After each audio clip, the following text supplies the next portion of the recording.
I'm so excited to be here with you. When I first started my YouTube channel, before that I saw the movie The Internship in like 2013, and my dream job was to work at Google. So this feels like a really full circle moment. Thank you so much. Well, you're close to where the Google headquarters is. Yes, so, this yeah. is crazy. Yeah, we did a tour yesterday, and we saw like all these incredible venues and like the mini kitchens, this collaborative culture, which I think was a really big thing pre-COVID.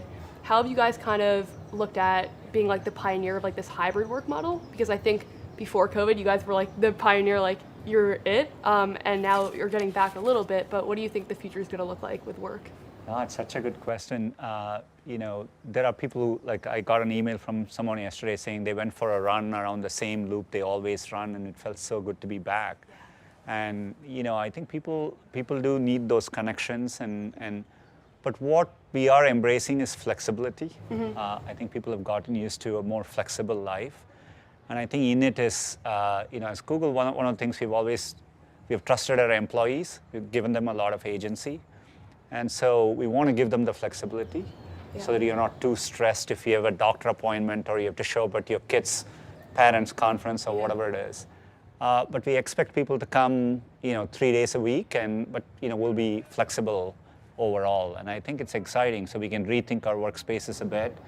Make sure when people are coming together, it is more meaningful. You're actually coming to spend time and connect with people too. So that's the opportunity. Are you in the office now, like full time? Well, not full time. I'm taking advantage of the flexible thing which I announced. So, but I'm coming in about 3 days a week. Yeah. Okay, nice. And so what do you think, like, what activities are good in person that you maybe can't replicate online? Oh, just going to the cafe, Yeah. grabbing food and sitting outside.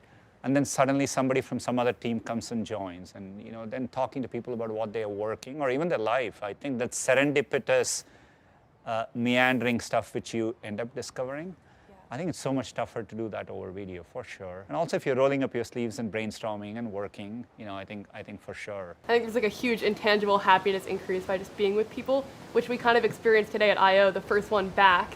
What was that like for you, like with the live audience, being back in person? Yeah, I got a bit surprised on stage the first time people applauded because I lost that sense for about 2 to 3 years. And so, it took me a while to kind of work my way through. I felt like I'm readjusting back to the real world. Yeah. It's nice, the energy you feel. And, I think many people feel that too. And you can see people are enjoying being back. So hopefully we all can build on it and keep moving forward. Yeah, and so you guys announced, you give an early look at the Pixel 7, and then we have the 6A, the Pixel Watch. I feel like we're really moving towards like this bigger ecosystem build. How do you look at Google's building the ecosystem? I feel like you're in a really unique spot with being like an Android, like giving Android to a lot of other OEMs, and they're all building their own ecosystems. How do you think Google differentiates like the Pixel ecosystem from like just Android as a whole? The power of Android is people can take it in many different directions, right? And so it makes it flexible. What I'm excited about Google doing hardware is we get to express our view, end-to-end view on how we want that experience to work. And if you think about our vision of, we want to make sure devices kind of are seamlessly working together, there to help you, not get in the way, so that you're not dealing with things, trying to fix things. To do that well, you need to have an end-to-end view, and that's what we are doing. So for me, this has been a long journey, but to see a whole portfolio of products, being able to put it together and make sure they're all working together, a phone, a watch, a tablet, and underneath all that is AI and working across, and the fact we are investing all the way down to our own silicon, which now will work across all our products. Wow. I think it's just a big opportunity.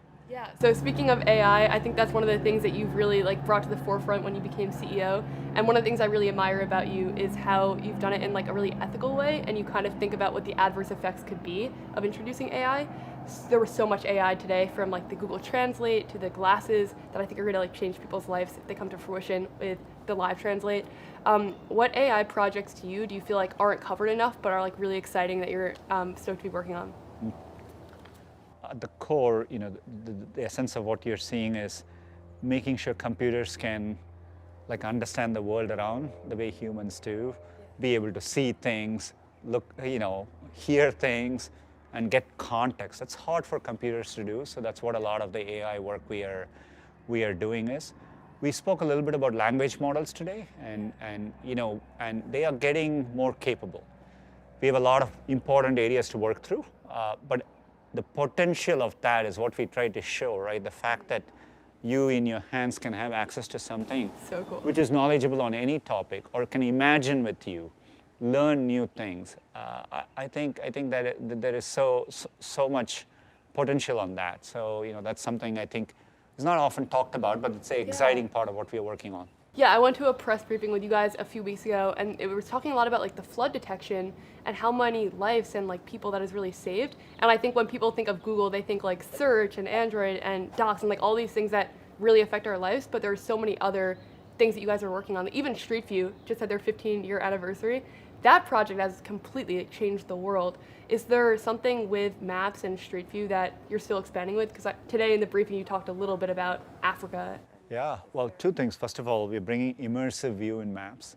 So I think the real power of like thinking about a place, seeing it as you would see it in real life, including checking the inside of a hotel or a restaurant out anytime you want, I think is going to be very powerful. And again, that in the context of a different form factor in the future is the real potential of what we are building.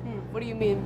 Like in AR glasses, having that access to an immersive view, so that if you're looking at a place, you're looking at a restaurant, if you want to, you can say what the inside of it looks like, or what the menu is, and I think shows the power of all this.